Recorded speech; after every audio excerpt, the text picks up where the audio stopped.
Un nuevo programa de debate este día jueves 6 de mayo. Vamos a hablar hoy día, esta noche, con el ministro de Hacienda, Alejandro Zelaya. Buenas noches, bienvenido. Muy buenas noches, Nacho. También muy buenas noches a toda la audiencia de debate. Pues, hay temas importantísimos, ¿eh? Sí, bueno, la verdad que en Hacienda casi siempre hay temas importantes, pues vemos la caja fiscal y vemos también vamos a hablar un poco muchos de temas interesantes para el país. Conocerla. Sí, vamos a saludar a quien hace posible este primer segmento de debate, la Central de Seguros y Fianzas, líder en fianzas. Los salvadoreños somos valientes, somos solidarios, juntos saldremos adelante. Como siempre, ánimo y a luchar. Protejamos a los que más amamos y caminemos juntos con fe, comprometidos con el progreso de El Salvador. La Central de Seguros y Fianzas, su centro de confianza. Bueno, a ver, vamos a partir por lo que están llamando los economistas efectos de lo que fue la plenaria del 1 de mayo, que es cuando se dio la destitución de los magistrados de la Sala Constitucional y de fiscal. Primero, cayeron los bonos salvadoreños y sí cayeron entre 4 y 7 puntos, algunos dicen 8, pero como que por ahí anda, cayeron.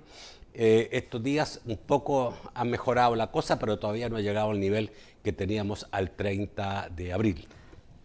No, Nacho, de hecho, la recuperación de los bonos de El Salvador, como tú muy bien lo dices, experimentaron ayer una variación importante, de hecho una recuperación que muy veces se da en los mercados internacionales. En el caso de uno de los bonos, es el único que seguimos monitoreando, de ahí todos los bonos hemos recuperado los niveles que teníamos al mes de abril entre el día de ayer y el día de ahora.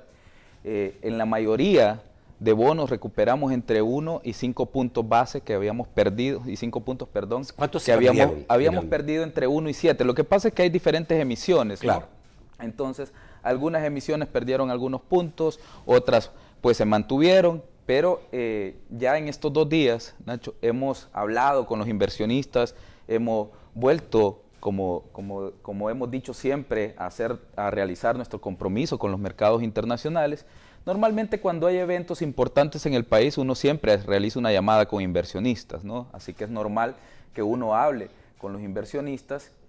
Por ejemplo, cuando se pasaron las elecciones del 28 de febrero, nosotros tuvimos una llamada con los inversionistas para informar sobre los resultados de la elección y cuáles son las prioridades también de país o cuáles son las prioridades del gobierno a llevar al seno de la Asamblea como tal. En este caso, ¿cuáles eran lo que había que decir al inversionista para que se mantuviera calmado respecto a El Salvador?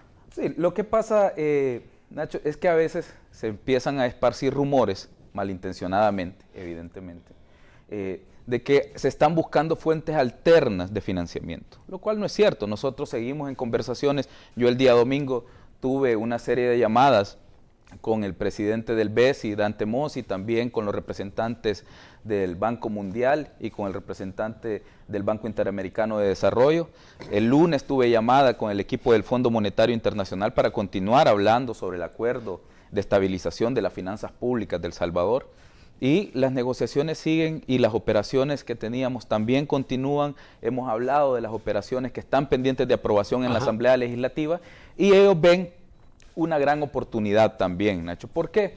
Porque la Asamblea también ha empezado a lanzar mensajes de que está dispuesto a realizar aquellos avances que durante mucho tiempo se han tenido retrasados en el país.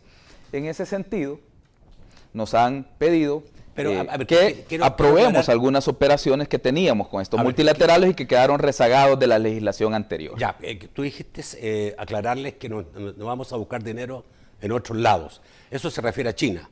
No, básicamente hablamos de cualquier otra fuente de financiamiento. Nosotros tenemos en el país un historial de fuentes de financiamiento tradicionales, ¿no?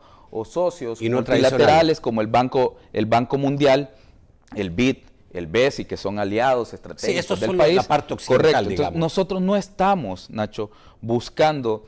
Tampoco quisiera decir nosotros, porque no queremos que esto se interprete como un menosprecio a una relación con un Estado soberano y que también es amigo de El Salvador. Okay, pero no hemos tenido ninguna conversación en específico, si tú lo quieres conocer de manera directa, no hemos tenido conversación con China para financiar planes en El Salvador, además de los que anunció la cooperación los china en 500 su millones momento en la visita del presidente Bukele. Evidentemente, como dije, nosotros tenemos que ser muy cuidadosos también, porque tenemos una relación con un Estado soberano y esa relación debe de respetarse. No podemos hacer expresiones que menosprecien una clase u otra de financiamiento, ¿no? Entonces, por lo tanto, continuamos con Banco Mundial. Desvirtúa lo que se dice por Totalmente. ahí de que el gobierno de El Salvador ha llevado a cabo acciones políticas, digamos, un poco osadas, porque no le importaría, digamos, perder la relación con Estados Unidos, porque tendría, digamos, caja abierta en China. Así se ha dicho. Pues yo quisiera que las personas que han afirmado eso, pues demostraran de dónde sacan esas conclusiones, porque la verdad... Son especulaciones. Son meras especulaciones y eso justamente es lo que nosotros hemos hablado con los inversionistas. El Salvador es un país soberano, nos ocupamos de asuntos domésticos para los cuales también la Asamblea Legislativa tiene facultades y recibió un mandato del pueblo. Yo le comentaba a los inversionistas que uno de los grandes problemas, por ejemplo, de la última década de El Salvador, es que el gobierno del FMLN no contaba con la legitimidad popular para sacar adelante proyectos estratégicos de nación. De hecho, no se aprobó ningún asocio público-privado en la gestión de ellos, aunque se promulgó la ley en la gestión de ellos, no se aprobó ninguno. Entonces, ¿qué va a pasar cuando la Asamblea apruebe el primer asocio público-privado? Esa acción nunca se ha dado. Nos vamos a alarmar también a esta Asamblea, Nacho. El pueblo la ha elegido, y entiendo que ese es el mandato que ellos reciben, para impulsar los cambios y aquellos retrocesos que no impulsaron la legislatura anterior, sino evidentemente van a salir rechazados por la misma población que los eligió y El Salvador habrá perdido un gran momento de consensos políticos para sacar adelante los grandes proyectos que tanta falta le hacen al país. Yo no creo que nadie se oponga a que Oriente cuente con un aeropuerto, no creo que nadie se oponga a que tengamos un sistema de trenes que cuente con el tren del Pacífico. No creo que nadie se oponga que el área metropolitana cuente con un sistema de transporte decente. Tú ves qué es lo que pasó con proyectos como el Citrans, están tirados. Y hay que recordar que incluso esos proyectos estratégicos también fueron en algún momento salpicados por alguna actuación de los magistrados de la Sala de lo Constitucional, ¿no? Entonces creo que ese es el mensaje. El Salvador es un país respetuoso de la independencia judicial. El presidente Bukele, desde su primer día de mandato, ha fortalecido la democracia. ¿Y está ubicado en Occidente y sus socios principales son Occidente? Creo que hay relaciones históricas, Nacho, que no pueden incluso ni ponerse en el debate. Casi un tercio de nuestra población vive en los Estados Unidos. Es un socio con el cual nosotros hablamos constantemente. Claro, es nuestro principal socio en materia de inversión, en materia de exportaciones, en materia comercial, y nosotros no vamos a poner en tela de juicio ese lazo que hemos tenido durante muchísimo tiempo con el pueblo y el gobierno de los Estados Unidos. Ahora, todos sabemos que para Estados Unidos, que es obviamente el principal socio de los bancos mundiales y Fondo Monetario, hay una política de Estados Unidos, digamos, que no sea dinero cualquiera y tiene que ver en cuenta la parte política. Para eso no recibe tan fácilmente, y yo creo que no recibe finalmente financiamiento Nicaragua ni Venezuela del Fondo Monetario del Banco Mundial. Ahora, en este caso, en la reacción que ha habido por parte de Estados Unidos, hay una frase que preocupa bastante de la vicepresidenta Kamala Harris, que dice: Estados Unidos tiene que reaccionar y vamos a reaccionar. Y no sabemos cuál va a ser la reacción. Todo el mundo sabe, digamos, que lo de la lista Angel va a salir, pero esto pareciera que fuera otra cosa. Pero hay senadores estadounidenses importantes, presidente de la Comisión de Asignaciones del Senado y presidente de las Relaciones Exteriores, que están pidiendo represalias contra El Salvador y están pidiendo que Estados Unidos presione al Fondo Monetario. Y en este momento hay una negociación de un préstamo por 1.300 millones que pareciera fundamental para, digamos, para las arcas del país. Bien, Nacho, hay que partir de una premisa, ¿no? Los asuntos de Estados Unidos le competen a Estados Unidos. Así que yo no voy a hacer una valoración acerca de las declaraciones de la vicepresidenta, porque es algo, pues, una competencia de un Estado soberano, ¿no? Yo creo que un amigo, cuando es realmente amigo, no busca o no pretende dañar a uno de sus amigos. Entonces creemos que el lazo con Estados Unidos es fuerte y que está evidentemente interesado en que El Salvador salga del subdesarrollo, tal como lo ha planteado el presidente Bukele. Nosotros tenemos que echar adelante acciones que hagan que este país salga del subdesarrollo. De verdad, recibimos con muchos aplausos y con mucha alegría la política tributaria del presidente Biden, que ha dicho que va a hacer que el sistema tributario estadounidense sea aún más progresivo de lo que ya es. Nosotros queremos hacer ese tipo de acciones, porque tal como lo dijo el presidente, nos queremos parecer a ustedes en el desarrollo, y para parecernos a ustedes tenemos que también actuar en consecuencia. El gobierno de la República es un gobierno elegido democráticamente, la Asamblea Legislativa fue electa con básicamente los 64 diputados que podrían ser afines al gobierno de la República, acapararon el 73% de los votos, Nacho.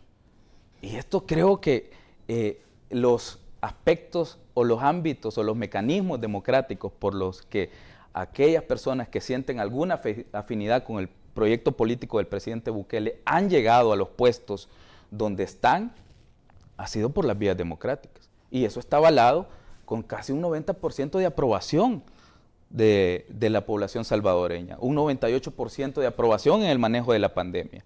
Creo que son datos que te indican el apoyo popular y que este gobierno y la actual asamblea también ha sido electa, ¿no?, por las vías democráticas, y creo que eso es de valoración en cualquier país del mundo, ¿no? Ok. Voy a ir al corte y voy a volver con este tema porque creo que es importante preguntarte si tú crees que hay algún riesgo con finalmente la firma final de ese crédito por 1.300 millones. Ya volvemos. Bueno, la pregunta del millón. ¿Está en riesgo la negociación de 1.300 millones con el Fondo Monetario Internacional?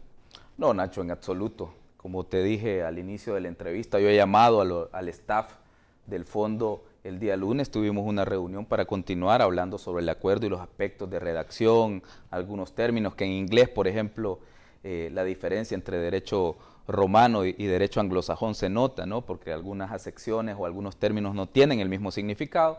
Entonces, hemos hablado con el staff del fondo, continuamos con las aprobaciones en sus respectivos departamentos o gerencias para las redacciones del acuerdo, y nosotros también como equipo país continuamos revisando algunas cláusulas y las negociaciones continúan, ¿no? ¿Cuánto tiempo debería durar estas negociaciones o cuándo ya pudiera conocerse la firma de esto? Lo que pasa es que no depende de mí, Nacho.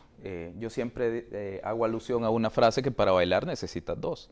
Entonces yo no sé cuánto tiempo puede llevar la aprobación en los departamentos y en el directorio posteriormente del Fondo Monetario Internacional, ¿no? Nosotros manejamos los tiempos del gobierno de El Salvador, evidentemente trabajamos bastante rápido, pero ellos sí tienen un nivel de tramitología que deben seguir por indicaciones y por manuales, ¿no? Ok, ¿tú crees que políticamente no va a tener efecto? No tenemos ningún efecto hasta el momento, hemos hablado, hemos conversado, ellos saben de los esfuerzos tributarios que estamos haciendo, saben que estamos echando adelante una política y una actuación tributaria progresiva, combatiendo la evasión fiscal, y también hemos asumido también compromisos para darle sostenibilidad a la parte del gasto, ¿no?, y ir liberalizando un poco la rigidez que tiene el presupuesto general de la nación. Hablemos de los préstamos o financiamientos que el país necesita, porque se están diciendo muchas cosas y todos sabemos, digamos, que terminamos el 2020 con un 90% de endeudamiento en relación al Producto Interno Bruto. Se dice que solamente con el Banco Centroamericano de Integración Económica, el BCIE, El Salvador está pidiendo, o en algunos casos ya tiene confirmado, 1.747 millones. Y esto habría que sumarle los 1.300 millones con el Fondo Monetario Internacional. ¿A cuánto llegaríamos después de eso con el endeudamiento del país? Nacho, hay que ser en un primer momento claro para la población. Las contrataciones de crédito se van acumulando en el índice de la deuda soberana de El Salvador de acuerdo a los desembolsos. Entonces, cuando tú hablas de 1.700 millones, hablamos del cúmulo de operaciones que nosotros tenemos para echar adelante con el Banco Centroamericano, con el BCE, pero en una serie de 4 o 5 años. O sea, no son programas que se puedan ejecutar de una sola vez. Por ejemplo, el Plan Control Territorial incluye 91 millones para la primera fase, si no mal recuerdo, y 109 millones para la segunda fase. Y estos créditos, evidentemente, no vamos a ejecutar 200 millones de una sola vez, ¿no? Se van desembolsando de acuerdo a cómo se elaboran los proyectos, ¿no? Y cuáles son las necesidades de desembolso que van teniendo estos proyectos. Así que no se acumulan de una sola vez en el índice de deuda soberana. Claro. Ok. Hablemos de qué es lo que están pidiendo, porque sería interesante. Los 1.300 millones, ¿para qué son? Los que son pedidos al Fondo Monetario Internacional. Nosotros, Nacho, recibimos un país con una brecha presupuestaria de 1.200 millones, que luego reducimos a 645 millones, si tú recuerdas, en el presupuesto 2021. 2020, perdón. En el presupuesto 2021 recurrimos a una brecha de 1.138 millones, pero la financiamos con los préstamos que no aprobó la Asamblea Legislativa, de tal suerte que la necesidad neta de financiamiento fue de 137 millones al final. Entonces, los siguientes años vamos a seguir necesitando brechas presupuestarias, ¿no? Porque tenemos que continuar llevando los programas de educación, como la entrega de computadoras, tenemos que continuar renovando nuestra red de hospitales y manteniendo abastecida esa red, tenemos que continuar con los avances del Plan Control Territorial en materia de seguridad, que de hecho aprovecho para felicitar al ministro de Justicia y Seguridad, Gustavo Villatoro, que ayer ha dirigido un importante operativo en el departamento de Sonsonate, que para nosotros como fisco tiene una importancia bastante grande, porque es una de las rutas fiscales por donde ingresa gran parte de las mercancías del país, es decir, el puerto de Acajutla y sus aledaños, ¿no? Entonces, todos esos esfuerzos deben de continuarse, Nacho, y vamos a seguir necesitando brecha presupuestaria, porque no podemos decir con una varita o por arte de magia vamos a anular las necesidades de financiamiento que han estado rezagadas, ¿no? Desde hace mucho tiempo. Los 1.300 millones son entonces para 3 años y para apuntalar el presupuesto general de la nación. Ok. El BCIE, que son, hay uno de 600 millones ahora, que bueno, ya se aprobó, ¿no? Y el de 600 millones. Sí. ¿Para qué es ese préstamo de 600 millones? El préstamo del BCIE, Nacho, de hecho es el préstamo más grande en la historia, o la operación más grande en la historia aprobada por el BCIE en 61 años. Se la dio a El Salvador en el marco de la reactivación económica. Es un reembolso de gasto de inversión. Es un tipo de operación que es, digamos, bastante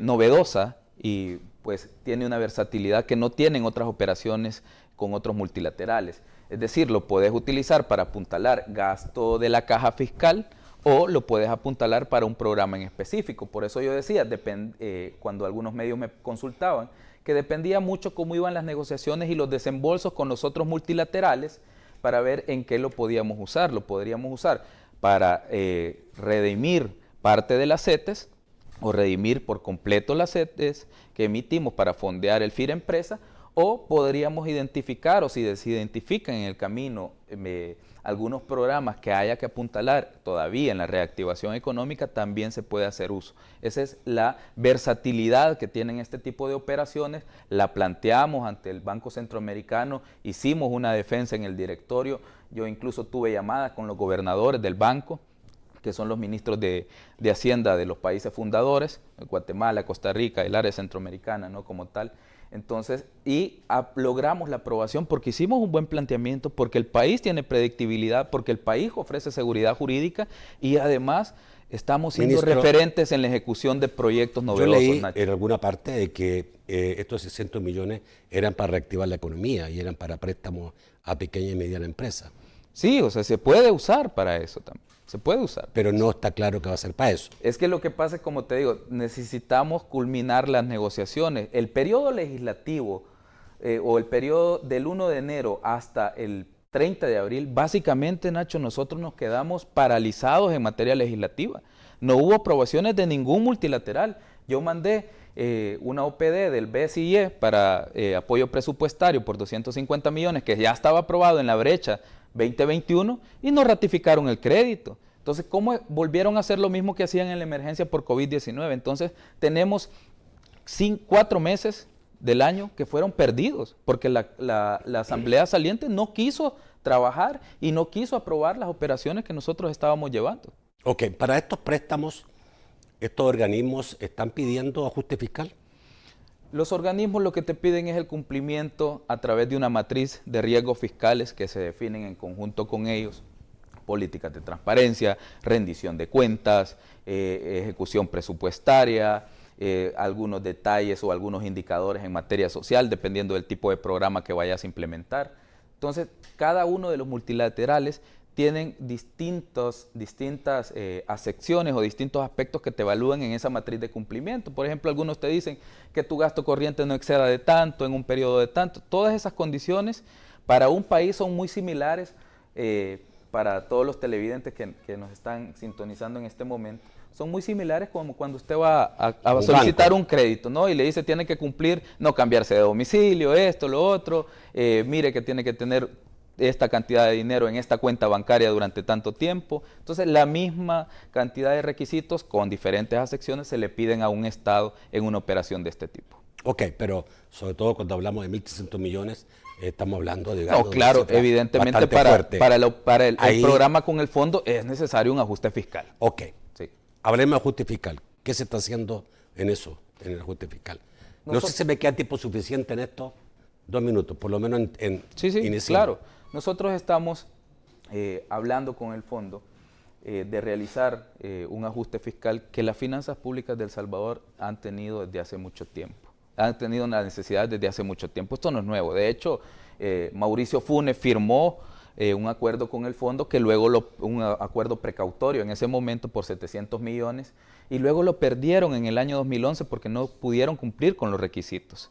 Entonces, en ese sentido, nosotros estamos siendo bien responsables, Nacho, con los compromisos que vamos a asumir, y evidentemente nos solicitan que hagamos un ajuste fiscal por el orden del 4% para un periodo de 3 años, que básicamente estaría dividido 4% significa 800 millones. Un 1.6% de ajuste por el lado del ingreso y un 2.4% del ajuste por el lado del gasto. Eso estaríamos buscando. 1.6% por el lado de ingreso. Correcto. ¿Son 300 millones? Sí.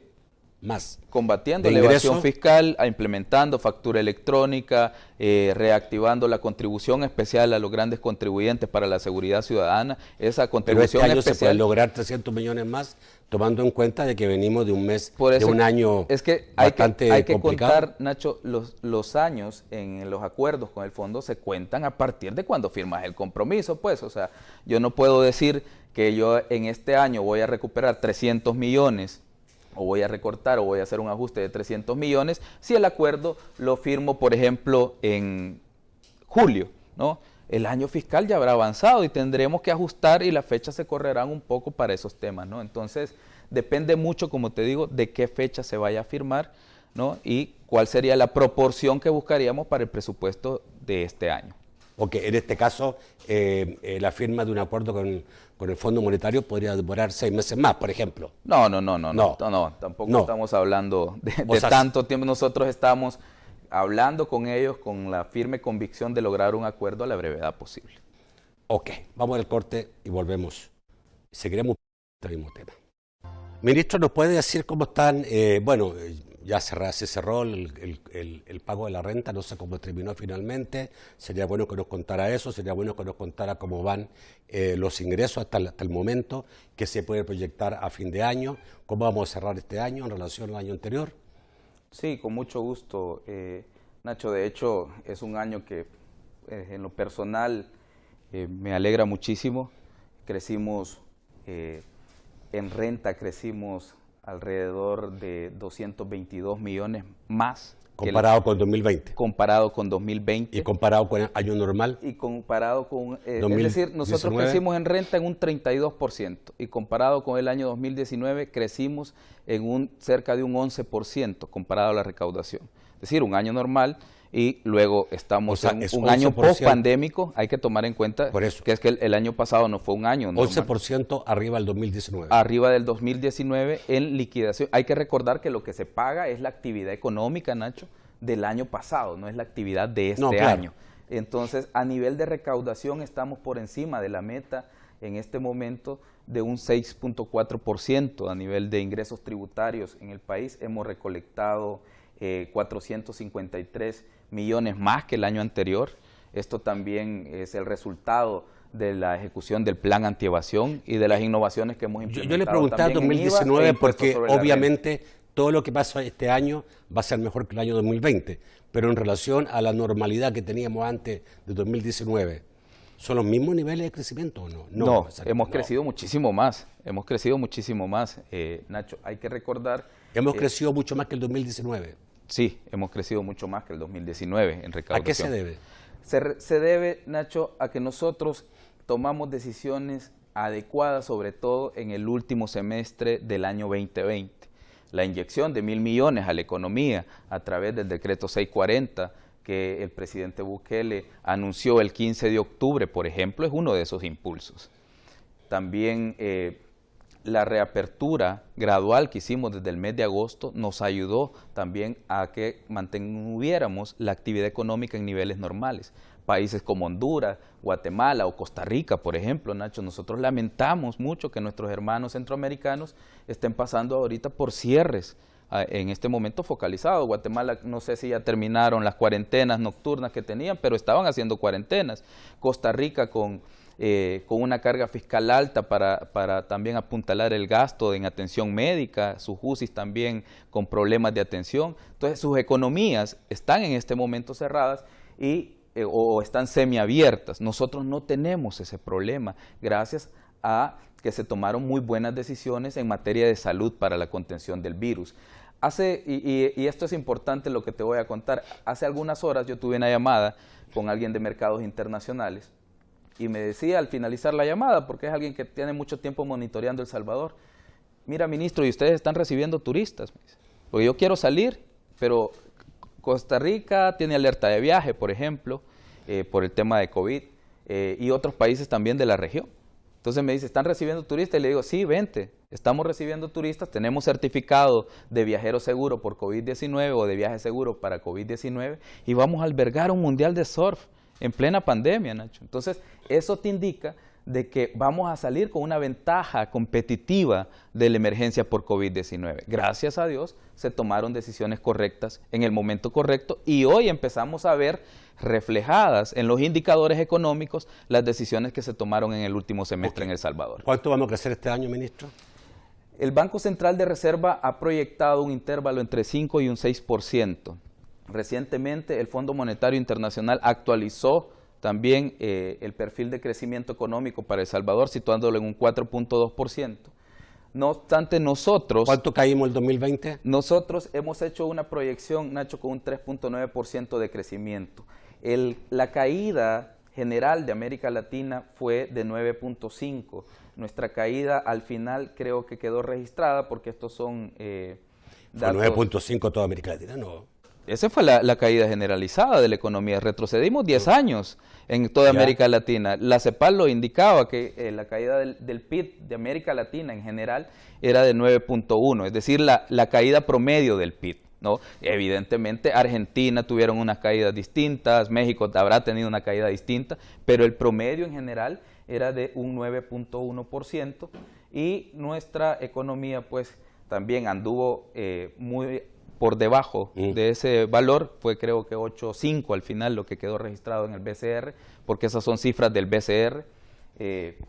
O sea que nos vamos a recuperar en este año y en el próximo. No podemos esperar pasar la mayor crisis económica de los últimos años y pretender que vamos a salir de la noche a la mañana de esa crisis. La crisis económica de COVID-19 no solo tocó a El Salvador, y todos los países nos tocará tener un efecto rebote y continuar luego pues creciendo en los próximos años. Bueno, entonces El Salvador cayó el 2020 8.5% y ahora hemos recuperado o vamos a recuperar este año el 50% de esa caída. Vamos a recuperar entre un 5 y un 6% de crecimiento. Es decir, que de verdad, Nacho, de acuerdo a cómo vamos viendo los números, me queda la leve impresión de que podríamos crecer hasta un poco más. Pero lo dirá el desarrollo del año, ¿no? Eso dependerá mucho de también cómo vaya la emergencia, porque la emergencia por COVID no ha terminado. En este momento? Eso, la verdad, son datos del Ministerio de Economía y no quisiera meterme en atribuciones de la ministra. Está bien. Deuda, más o menos, ¿cómo vamos a terminar en deuda? Eso sí ya es problema suyo totalmente. Sí, claro. Nosotros pretendemos terminar cerca del 91% este año y empezar a reducir a partir del acuerdo con el fondo, ¿no? ¿Por qué? Porque no podemos pretender, no pretendemos, Nacho, tener una varita mágica para solucionar, por ejemplo, los 19.000 millones que nosotros heredábamos de deuda. Era un 70% cercano, un 70% respecto al PIB.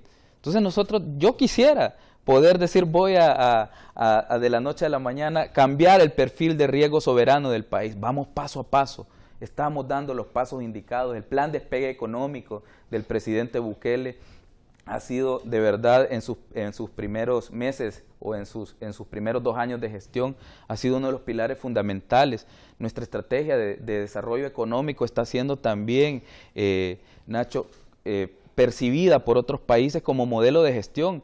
El modelo de impulso a los asocios públicos privados que nosotros hemos empezado a darle a estos proyectos que dejaron tirados en el pasado, también se nos consulta de otros países, porque están viendo que El Salvador tiene credibilidad, tiene también un gobierno pues fuerte, que trabaja, y además de eso pues genera confianza en la comunidad internacional. Vamos a lo de FODES, porque nos quedan pocos minutos de este bloque. Se va a pagar FODES, ya digamos se firmó el decreto, el 50% se va a pagar, 153 millones en los próximos días. Sí.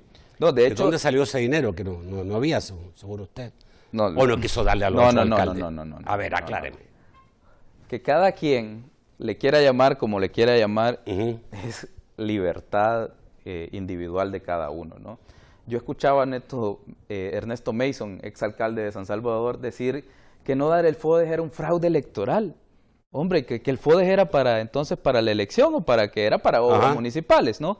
Entonces, en ese momento yo lo que les dije, y tú lo recuerdas porque de hecho tuvimos algunas entrevistas contigo, que yo les decía, miren, he tenido una caída, en ese momento le estimábamos de 960 millones en ingresos, y necesito que aprueben financiamientos para apuntalar los gastos que estamos teniendo. Entre esos gastos también estaba el FODES, Nacho. Algunos decían, sí, pero hubo ingresos, sí, pero ¿qué querían? ¿Que de los ingresos que tuviéramos se los diéramos a los alcaldes o que pagáramos el oxígeno de los hospitales, que compráramos más pruebas PCR, que empezáramos a negociar la vacuna? Era decidir entre esas dos cosas. Y hay derechos fundamentales que se tutelan más que otros, de acuerdo a nuestra legislación. Y el derecho a la vida está por sobre todo, ¿no? Entonces, me tocó como ministro priorizar el gasto y estas operaciones de crédito no se aprobaron en la Asamblea. Entonces, yo no podía también cubrir todas las obligaciones del Estado. Entonces, se acumularon 11 meses y nosotros el mes pasado, la semana antepasada, fondeamos a través de CETES 122 millones y también tuvimos un excedente de recaudación, como ya te dije, que fue mayor en 222 millones al año pasado, pero sobre nuestras metas sobrepasamos alrededor de 37 millones. Entonces hemos tomado del excedente de recaudación para hacer el traslado de 153 millones que empezamos este día. Entonces solo hemos trasladado a 175 alcaldías hasta el momento, porque yo quería terminar ahora todas las transferencias a las alcaldías de todo el país, pero algunas de ellas han cambiado de cuentas por el cambio de alcaldes. Entonces, cuando cambiaron de cuentas, se desactivaron algunas. ¿Cómo se va a determinar a quién primero, a quién después, todo esto? ¿Y los montos? No, se les está transfiriendo a todos. Con los únicos que digo que hemos tenido problemas es con aquellos que han realizado algún tipo de cuentas. ¿Se va a respetar lo que estaba establecido? Es que es otra de las cosas. Yo escuché a una diputada del FMLN decir que cuáles iban a ser los criterios de distribución y se ve a todas luces que no leyó el decreto, pues. ¿Por qué? Porque esta es una deuda del Estado, con el mismo Estado, porque las alcaldías son unidades primarias del Estado, ¿no? pero es una deuda que ya está registrada con condiciones y todo. Entonces, lo único que hicimos fue introducir la disponibilidad o el margen que podían, con los gastos que podían suplir desde ese 50%, ahora ya no era un 25%, sino un 50% del FODES de uso libre, ¿no? ¿Por qué? Porque sabemos que tienen deudas, sabemos que algunos por las malas gestiones de los alcaldes anteriores le cortaron la luz y tienen que pagar la energía eléctrica, pues entonces por eso es que se emitió con carácter especial. Pero los mecanismos de distribución por población, extrema pobreza, son los mismos porque es una deuda que quedó registrada en los estados financieros del año pasado. El presidente Bukele, creo que es un tuit reciente, ¿no? Yo creo que o está muy en el tema o está viendo el programa, a lo mejor está viendo el programa. Dijo, ayer Reuters anunciaba que nuestros bonos se habían disparado luego de llamada de nuestro equipo económico con 97 inversionistas, llegando al 109 de su valor nominal. Pero hoy nuestro equipo habló con 73 inversionistas más, llegando al 110% de su valor normal. Nominal, perdón. Nominal.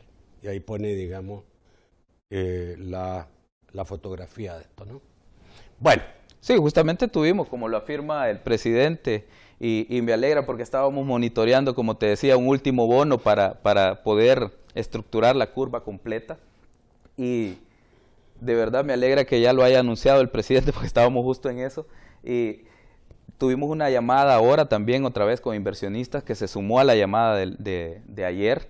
Y la verdad que hemos aclarado algunas especulaciones y algunos rumores. Y eso, pues, Nacho, no es normal en el mercado de valores. Cuando un emisor tiene problemas, ¿sabes lo que hace? No sale para evitar preguntas comprometedoras. Pero El Salvador es un país sólido y nosotros le dijimos a los inversionistas, aquí está el gobierno de la República, responsablemente dando su versión oficial de lo que está pasando en El Salvador y mantenemos nuestro compromiso con todos los proyectos que ellos ya conocen. Vamos al corte y volvemos rápidamente con sus comentarios o sus preguntas. Bueno, vamos a saber inmediatamente qué dicen los públicos televidentes. Solamente les voy a informar antes que hay derrumbes en Los Chorros en este momento. Un derrumbe obstaculiza parte de la carretera Los Chorros que conduce hacia Lourdes Colón, ¿ya? Fovial está ya removiendo los escombros, pero para que usted lo sepa, por si va para allá, tenga cuidado. Mao, buenas noches. Nacho, buenas noches, ministro Zelaya. Vamos con la participación de nuestros amigos. Juan Álvarez, es el primer comentario que leeremos, dice: el 50% del FODES aprobado en la Asamblea para las alcaldías se viene a entregar en este periodo debido a la recaudación fiscal en el mes. Pregunta Juan Álvarez, buenas noches. Ana Aguilera nos dice: hay economistas que ya dijeron que al recuperar los bonos significa que el gobierno va a aumentar el IVA hasta un 17%. ¿Sería así? Pregunta Ana Aguilera. Ricardo Melara pregunta: ¿se está buscando algún tipo de acuerdo de inversión con otros países que no sean solamente Estados Unidos? Jaime Carballo plantea: buenas noches. Las negociaciones con el Fondo Monetario Internacional al parecer están encaminadas a su aprobación, aunque también se hicieron antes del 1 de mayo. Si como resultado de esa fecha las cosas tienen un giro inesperado en contra, ¿qué hará el gobierno de El Salvador para solventarlo? Ante el comentario del ministro, para el programa con el Fondo Monetario es necesario un ajuste fiscal, hay muchos comentarios. Walter Castillo lo interpreta como traducción: ahí viene la subida de impuestos para todos. Y ante este mismo comentario del ministro, Lilibet Castro pregunta: ¿aumento del IVA? Vamos al set para las respuestas del ministro Zelaya. Bueno, a mí no me queda duda que va a haber algún aumento de impuestos. Ya dije, la contribución especial a los grandes contribuyentes para la seguridad ciudadana. Aquello que, si ustedes recuerdan, el 5% se cobraba para la telefonía. Ya no está. Se venció el 5 de noviembre y la asamblea anterior no la quiso renovar. Nosotros lo que hicimos fue cumplir una de las promesas de campaña del presidente Bukele de hacer más progresiva esa contribución especial. Quitar la contribución especial que pagaba la gente normal o que pagaba el consumidor y trasladar un porcentaje que compensara esa recaudación hacia los grandes contribuyentes. Entonces, solo aquellos contribuyentes que ganan arriba de $500,000 al año, utilidades netas, utilidades netas, o sea, no ingresos, sino utilidades netas de medio, estarían en la obligación de contribuir. Evidentemente, las grandes empresas también se benefician de un entorno de seguridad otros estable. Impuestos, IVA, como dice la gente. No. Ahora, tal vez para responder un poco, Nacho, en el orden en el que nos hicieron las preguntas, de dónde, si nos preguntaban si el FODES iba a salir de parte del incremento en la recaudación, sí, ¿no? Entonces lo vamos a tomar de ese incremento que tuvimos en la recaudación de IVA y también el incremento de recaudación de pago a cuenta también, de acuerdo a las medidas que implementamos en este mes, y la recaudación adicional del impuesto sobre la renta. Yo he sido muy enfático con los temas con el fondo. No va a haber un incremento al IVA. No vamos a aprobar una medida que dañe a la población en general. Nuestra política tributaria es, o el horizonte de nuestra política tributaria es un horizonte progresivo, en el que tiene más capacidad de pago, pues contribuya más al Estado. Si hay otros acuerdos de inversión... ¿IVA? No. ¿Aumento de IVA? No. No hay incremento al IVA. ¿Ni modificación del pago del IVA? Tampoco. No. Lo que hay son mecanismos administrativos. Por ejemplo, tú puedes echar mano al sistema de retenciones, por ejemplo, retenciones en la fuente. Entonces, ese tipo de mecanismos, por ejemplo, estamos valorando algunas operaciones en aduanas que podrían ser sujetos de retenciones en fuente. Es decir, tú lo puedes compensar con la declaración de tu mismo mes, no es que perdás. Entonces, pero eso te inyecta liquidez a la caja fiscal. Además de nuestro programa de combate a la evasión fiscal, pues, Nacho, que todo el mundo ya conoce y que tan buenos resultados nos ha dado, factura electrónica, implementación del capítulo de precios de transferencia que fue declarado inconstitucional en el año 2014, hay que volver a redactar esa legislación y de ahí van a salir el incremento por el lado de los ingresos, ¿no? Otro de los temas que nos preguntaban los televidentes es si existen otro tipo de acuerdos de inversión o otro tipo de acuerdos con otros países. Claro que sí, el presidente Bukele hizo una gira, de hecho, en noviembre del año 2019, tal vez como el año 2020 fue bastante atípico, a veces hacemos un parteaguas desde ese año y los anteriores a veces se nos olvidan algunos aspectos, pero el presidente Bukele estuvo visitando Asia y consiguió cooperación y algunos acuerdos de inversión con otros países de esa área en su visita. Así que se negocian diferentes acuerdos y de diferentes tipos con varios países, ¿no? Y en la medida en la que vayan concretando se vamos a ir informando, ¿no? Yo creo que, bueno, creo que la persona tenía otra intención de pregunta. No sé, no estoy seguro, porque después, digamos, preguntó alguien, ¿qué pasa si no se logra el acuerdo? Porque fue iniciado en la negociación en abril y ahí no había pasado nada todavía. Creo que entonces, si había un plan B en el fondo, digamos. De hecho, ya hablamos, Nacho, por ejemplo, la duda era si habíamos tenido negociaciones con China sobre aspectos de financiamiento, y yo fui categórico, no, ¿verdad? No existe una negociación con este país amigo hasta este momento, no se ha tomado como una alternativa, ¿no? Entonces, con los demás multilaterales, evidentemente seguimos negociando. Si hay un plan alterno al fondo, el gobierno de la República no visualiza un escenario en el que no tenga el acompañamiento de organismos importantes en el hemisferio occidental como el Fondo Monetario Internacional, el Banco Mundial, el BID y el BESI, por ejemplo, que son nuestras fuentes de financiamiento. Yo he hablado con los presidentes o el presidente del BESI, por ejemplo, el día domingo, y le he dicho, presidente, hay muchos proyectos que tenemos que apuntalar y no todas las operaciones con los multilaterales, Nacho, están amarrados al acuerdo con el fondo. Hay programas, por ejemplo, con el programa de desarrollo local por 200 millones del Banco Mundial que no tiene nada que ver con el fondo y es una operación que tenemos de manera directa con el Banco Mundial y que será aprobado, de hecho, en los próximos días después de haber estado estancado durante casi 2 años. Y no se aprobó por una simple razón, Nacho, que esto es importante que lo sepa la población. Ese proyecto tiene la característica que los fondos se manejaban de manera centralizada en el FIDL y las obras se les entregaban a los municipios, nada más.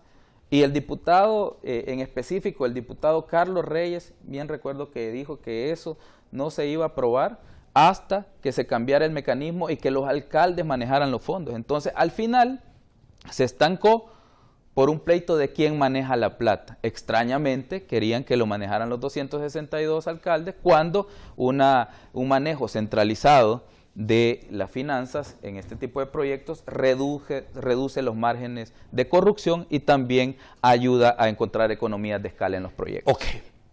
Ministro, muchísimas gracias por estar esta noche.